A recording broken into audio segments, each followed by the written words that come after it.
Hello everyone, मैं हूँ दीपिका। आज के इस वीडियो में आप सुनेंगे अपू के साथ 2.5 साल, जिसके लेखक हैं सत्यजीत राय। तो आइए शुरू करते हैं। पथेर पांचाली फिल्म की शूटिंग का काम 2.5 साल तक चला था। इस 2.5 साल के कालखंड में हर रोज तो शूटिंग होती नहीं थी। मैं तब एक विज्ञापन कंपनी में नौकरी करता था। नौकरी के काम से जब फुर्सत मिलती थी तब शूटिंग करता था। मेरे पास उस समय पर्याप्त पैसे भी नहीं थे। पैसे खत्म होने के बाद फिर से पैसे जमा होने तक शूटिंग स्थगित रखनी पड़ती थी। शूटिंग का आरंभ करने से पहले फिल्म में काम करने के लिए कलाकार इकट्ठा करने का एक बड़ा आयोजन हुआ। विशेषकर अपू की भूमिका निभाने के लिए 6 साल का लड़का मिल ही नहीं रहा था। आखिर मैंने अखबार में उस संदर्भ में एक इश्तहार दिया। रास बिहारी एवेन्यू की एक बिल्डिंग में मैंने एक कमरा भाड़े पर लिया था। वहां पर बच्चे इंटरव्यू के लिए आते थे।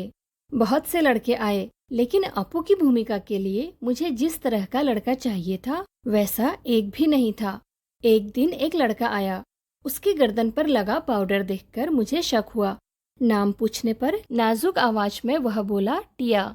उसके साथ आए उसके पिताजी से मैंने पूछा, क्या अभी अभी इसके बाल कटवा कर यहाँ ले आए हैं? वे सज्जन पकड़े गए। सच छिपा नहीं सके, बोले, असल में यह मेरी बेटी है। अपू की भूमिका मिलने की आशा से इसके बाल कटवाकर आपके यहाँ ले आया हूँ। विज्ञापन देकर भी अपू की भूमिका के लिए सही तरह का लड़का न मिलने के कारण मैं तो बेहाल हो गया। आखिर एक दिन मेरी पत्नी छत से नीचे आकर मुझसे बोली, पास वाले मकान की छत पर एक लड़का देखा, जरा उसे बुलाइए तो। आखिर हमारे पड़ोस के घर में रहने वाला लड़का सुबीर बनर्जी ही पथेर पांचाली में अपू बना। फिल्म का काम आगे भी 2.5 साल चलने वाला है, इस बात का अंदाजा मुझे पहले नहीं था। इसलिए जैसे जैसे दिन बीतने लगे वैसे वैसे मुझे डर लगने लगा। अपू और दुर्गा की भूमिका निभाने वाले बच्चे अगर ज्यादा बड़े हो गए तो फिल्म में वह दिखाई देगा। लेकिन मेरी खुशकिस्मती से उस उम्र में बच्चे जितने बढ़ते हैं उतने अपू और दुर्गा की भूमिका निभाने वाले बच्चे नहीं बढ़े। इंदिरा ठाकरून की भूमिका निभाने वाली 80 साल उम्र की चुन्नी बाला देवी 2.5 साल तक काम कर सकी। यह भी मेरे सौभाग्य की बात थी। शूटिंग की शुरुआत में ही एक गड़बड़ हो गई। अपू और दुर्गा को लेकर हम कलकत्ता से 70 मील पर पालसीट नाम के एक गांव गए। वहां रेल लाइन के पास काश फूलों से भरा एक मैदान था। अपू और दुर्गा पहली बार रेलगाड़ी देखते हैं। इस सीन की शूटिंग हमें करनी थी। यह सीन बहुत ही बड़ा था। एक दिन में उसकी शूटिंग पूरी होना नामुमकिन था। कम से कम 2 दिन लग सकते थे। पहले दिन जगतधात्री पूजा का त्योहार था। दुर्गा के पीछे पीछे दौड़ते हुए अपू काश फूलों के वन में पहुंचता है। सुबह शूटिंग शुरू करके शाम तक हमने सीन का आधा भाग चित्रित किया। निर्देशक, छायाकार, छोटे अभिनेता अभिनेत्री हम सभी इस क्षेत्र में नवागत होने के कारण थोड़े बौराए हुए ही थे। बाकी का सीन बाद में चित्रित करने का निर्णय लेकर हम घर पहुंचे। 7 दिन बाद शूटिंग के लिए उस जगह गए तो वह जगह हम पहचान ही नहीं पाए। लगा ये कहाँ आ गए हैं हम, कहाँ गए वे सारे काश फूल। बीच के 7 दिनों में जानवरों ने वे सारे काश फूल खा डाले थे। अब अगर हम उस जगह बाकी आधे सीन की शूटिंग करते तो पहले आधे सीन के साथ उसका मेल कैसे बैठता, उसमें से कंटिन्यूटी नदारद हो जाती। उस सीन के बाकी अंश की शूटिंग हमने उसके अगले साल शरद ऋतु में, जब फिर से वह मैदान काश फूलों से भर गया, तब की। उसी समय रेलगाड़ी के भी शॉट्स लिए, लेकिन रेलगाड़ी के इतने शॉट्स थे कि एक रेलगाड़ी से काम नहीं चला। एक के बाद एक 3 रेलगाड़ियों को हमने शूटिंग के लिए इस्तेमाल किया। सुबह से लेकर दोपहर तक कितनी रेलगाड़ियां उस लाइन पर से जाती हैं, यह पहले ही टाइम टेबल देखकर जान लिया था। हर एक ट्रेन एक ही दिशा से आने वाली थी। जिस स्टेशन से वे रेलगाड़ियां आने वाली थी उस स्टेशन पर हमारी टीम के अनिल बाबू थे। रेलगाड़ी स्टेशन से निकलते समय अनिल बाबू भी इंजन ड्राइवर के केबिन में चढ़ते थे, क्योंकि गाड़ी के शूटिंग की जगह के पास आते ही बॉयलर में कोयला डालना जरूरी था ताकि काला धुआं निकले। सफेद काश फूलों की पृष्ठभूमि पर अगर काला धुआं नहीं आया तो दृश्य कैसे अच्छा लगेगा। पथेर पांचाली फिल्म में जब यह सीन दिखाई देता है तब दर्शक पहचान नहीं पाते कि उस सीन में हमने 3 अलग अलग रेलगाड़ियों का इस्तेमाल किया है। आज के डीजल और बिजली पर चलने वाले इंजनों के युग में वह दृश्य उस प्रकार से हम चित्रित ना कर पाते। आर्थिक अभाव के कारण बहुत दिनों तक हमें अलग अलग समस्याओं से जूझना पड़ा। एक उदाहरण देता हूँ। मूल उपन्यास में अपू और दुर्गा के भूलो नामक पालतू कुत्ते का उल्लेख है। गांव से ही हमने एक कुत्ता प्राप्त किया और वह भी हमसे ठीक बर्ताव करने लगा। फिल्म में एक दृश्य ऐसा है। अपू की माँ सर्वजया अपू को भात खिला रही है। भूलो कुत्ता दरवाजे के सामने आंगन में बैठकर अपू का भात खाना देख रहा है। अपू के हाथ में छोटे तीर कमान है। खाने में उसका पूरा ध्यान नहीं है। वह माँ की ओर पीठ करके बैठा हुआ है। वह तीर कमान खेलने के लिए उतावला है। अपू खाते खाते ही कमान से तीर छोड़ता है। उसके बाद खाना छोड़कर तीर वापस लाने के लिए जाता है। सर्वजया बाएं हाथ में वह थाली और दाहिने हाथ में निवाला लेकर बच्चे के पीछे दौड़ती है, लेकिन बच्चे के भाव देखकर जान जाती है कि वह अब कुछ नहीं खाएगा। भूलो कुत्ता भी खड़ा हो जाता है। उसका ध्यान सर्वजया के हाथ में जो भात की थाली है उसकी ओर है। इसके बाद वाले शॉट में हमें ऐसा दिखाना था कि सर्वजया थाली में बचा भात एक गमले में डाल देती है और भूलो वह भात खाता है। लेकिन यह शॉट हम उस दिन ले नहीं सके क्योंकि सूरज की रोशनी खत्म हुई और उसी के साथ हमारे पास जो पैसे थे वे भी खत्म हुए। 6 महीने बाद फिर से पैसे इकट्ठा होने पर हम फिर बोडाल गांव में उस सीन का बाकी अंश चित्रित करने के लिए गए। लेकिन वहां जाने पर समाचार मिला कि भूलो कुत्ता अब इस दुनिया में नहीं है। अब क्या होगा? खबर मिली कि भूलो जैसा दिखने वाला और एक कुत्ता गांव में है। अब लाओ पकड़ के उस कुत्ते को। सचमुच यह कुत्ता भूलो जैसा ही दिखता था। वह भूलो से बहुत ही मिलता जुलता था। उसके शरीर का रंग तो भूलो जैसा बादामी था ही, उसकी दुम का छोर भी भूलो के दुम की छोर जैसा ही सफेद था। आखिर यह फेंका हुआ भात उसने खाया और हमारे उस दृश्य की शूटिंग पूरी हुई। फिल्म देखते समय यह बात किसी के भी ध्यान में नहीं आती कि एक ही सीन में हमने भूलो की भूमिका में 2 अलग अलग कुत्तों से काम लिया है। और सिर्फ कुत्ते के संदर्भ में ही नहीं, आदमी के संदर्भ में भी ऐसी ही समस्या से पथेर पांचाली की शूटिंग के दौरान उलझना पड़ा था। श्रीनिवास नामक घूमते मिठाई वाले से मिठाई खरीदने के लिए अपू और दुर्गा के पास पैसे नहीं हैं। वे तो मिठाई खरीद नहीं सकते, इसलिए अपू और दुर्गा उस मिठाई वाले के पीछे पीछे मुखर्जी के घर के पास जाते हैं। मुखर्जी अमीर आदमी हैं।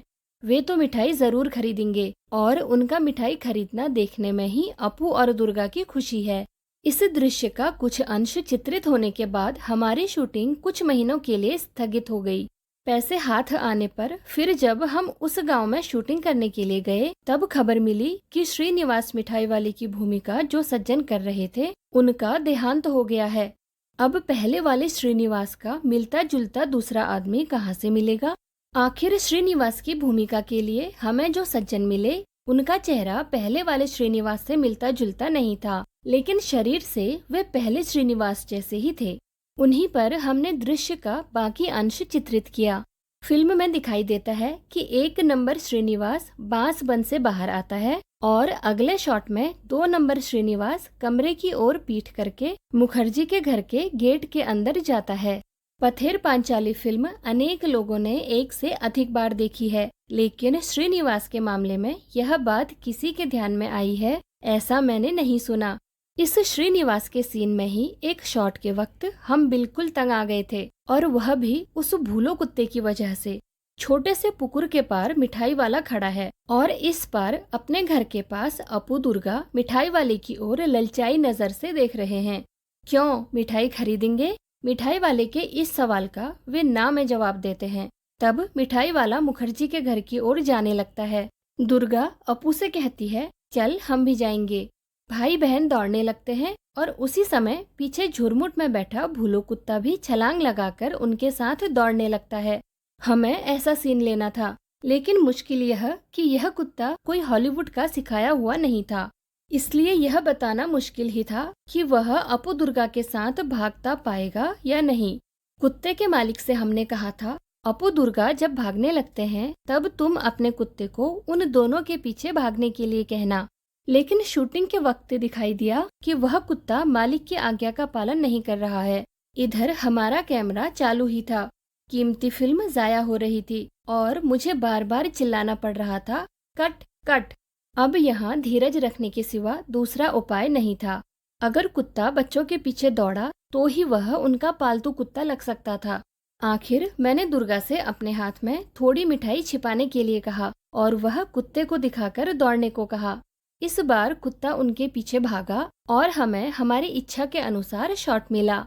पैसों की कमी के कारण ही बारिश का दृश्य चित्रित करने में बहुत मुश्किल आई थी। बरसात के दिन आए और गए, लेकिन हमारे पास पैसे नहीं थे, इस कारण शूटिंग बंद थी। आखिर जब हाथ में पैसे आए तब अक्टूबर का महीना शुरू हुआ था। शरद ऋतु में निरभ्र आकाश के दिनों में भी शायद बरसात होगी। इस आशा से मैं अपू और दुर्गा की भूमिका करने वाले बच्चे, कैमरा और तकनीशियन को साथ लेकर हर रोज देहात में जाकर बैठा रहता था। आकाश में एक भी काला बादल दिखाई देता तो मुझे लगता था कि बरसात होगी। मैं इच्छा करता वह बादल बहुत बड़ा हो जाए और बरसने लगे। आखिर एक दिन हुआ भी वैसा ही। शरद ऋतु में भी आसमान में बादल छा गए और धुआंधार बारिश शुरू हुई। उसी बारिश में भीगकर दुर्गा भागती हुई आई और उसने पेड़ के नीचे भाई के पास आसरा लिया। भाई बहन एक दूसरे से चिपक कर बैठे। दुर्गा कहने लगी, नेबूर पाता करमचा, हे वृष्टि घरे जा। बरसात, ठंड, अपू का बदन खुला। प्लास्टिक के कपड़े से ढके कैमरे को आंख लगाकर देखा तो वह ठंड लगने के कारण सिहर रहा था। शॉट पूरा होने के बाद दूध में थोड़ी ब्रांडी मिलाकर दी और भाई बहन का शरीर गर्म किया। जिन्होंने पथेर पांचाली फिल्म देखी है वे जानते ही हैं कि वह शॉट बहुत अच्छा चित्रित हुआ है। शूटिंग की दृष्टि से गोपाल ग्राम की तुलना में बोडाल गांव हमें अधिक उपयुक्त लगा। अपू दुर्गा का घर, अपू का स्कूल, गांव के मैदान, खेत, पुकुर, आम के पेड़, बांस की झुरमुट, ये सभी बातें बोडाल गांव में और आसपास हमें मिली। अब उस गांव में बिजली आ गई है, पक्के घर, पक्के रास्ते बने हैं। उस जमाने में वे नहीं थे। उस गांव में हमें बहुत बार जाना पड़ा, बहुत बार रहना भी पड़ा, इसलिए वहाँ के लोगों से भी हमारा परिचय हुआ। उन लोगों में एक बहुत अद्भुत सज्जन थे। उन्हें हम सुबोधदा कहकर पुकारते थे। वे 60-65 साल के थे। उनका माथा गंजा था। वे अकेले ही एक झोपड़े में रहते और दरवाजे पर बैठकर खुद ही से कुछ न कुछ बड़बड़ाते रहते थे। हम उस गांव में एक फिल्म की शूटिंग करने वाले हैं, यह जानकर वे गुस्सा हो गए। हमें देखने पर वे चिल्लाते, फिल्म वाले आए हैं, मारो उनको लाठियों से। पूछताछ करने पर लोगों ने बताया कि वे मानसिक रूप से बीमार थे। बाद में सुबोधदा से हमारा अच्छा परिचय हुआ। वे हमें पास बुलाकर दरवाजे में बैठकर वायलिन पर लोक गीतों की धुनें बजाकर सुनाते थे। बीच बीच में हमारे कानों में फुसफुसाते, वो साइकिल पे जा रहा आदमी देख रहे हो ना, वह कौन है जानते हो? वह है रूजवेल्ट, पक्का पाजी। उनके मत से दूसरा, एक था चर्चिल, एक था हिटलर, तो एक था अब्दुल गफ्फार खान। सभी उनके मतानुसार पाजी थे, उनके दुश्मन थे। हम जिस घर में शूटिंग करते थे उसके पड़ोस में एक धोबी रहता था। उसके कारण हमें बहुत परेशानी होती थी। वह भी थोड़ा सा पागल था और कभी भी भाइयों और बहनों कहकर किसी राजकीय मुद्दे पर लंबा भाषण शुरू करता था। फुर्सत के समय में उसके भाषण पर हमें कुछ आपत्ति नहीं थी, लेकिन अगर शूटिंग के समय वह भाषण शुरू करता तो हमारे साउंड का काम प्रभावित हो सकता था।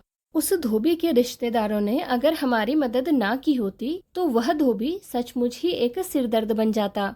जिस घर में हम पथेर पांचाली की शूटिंग करते थे वह घर हमें एकदम ध्वस्त अवस्था में मिला था। उसके मालिक कलकत्ता में रहते थे। उनसे हमने वह घर शूटिंग के लिए भाड़े पर लिया था।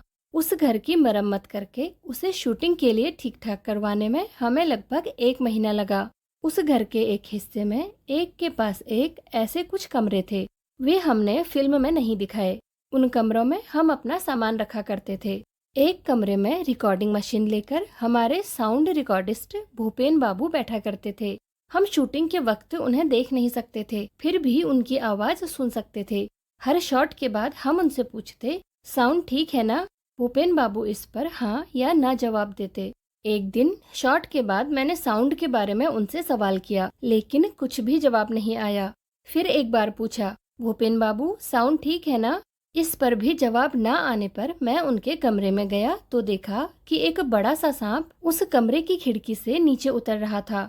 वह सांप देखकर भूपेन बाबू सहम गए थे और उनकी बोलती बंद हो गई थी। वह सांप हमने वहां आने पर कुछ ही दिनों के बाद देखा था। उसे मार डालने की इच्छा होने पर भी स्थानीय लोगों के मना करने के कारण हम उसे मार नहीं सके। वह वास्तु सर्प था और बहुत दिनों से वहां रह रहा था। आज की इस वीडियो में बस इतना ही। वीडियो में अंत तक बने रहने के लिए आपका शुक्रिया। तो मिलते हैं अगली वीडियो में एक नए अध्याय के साथ। Thank you.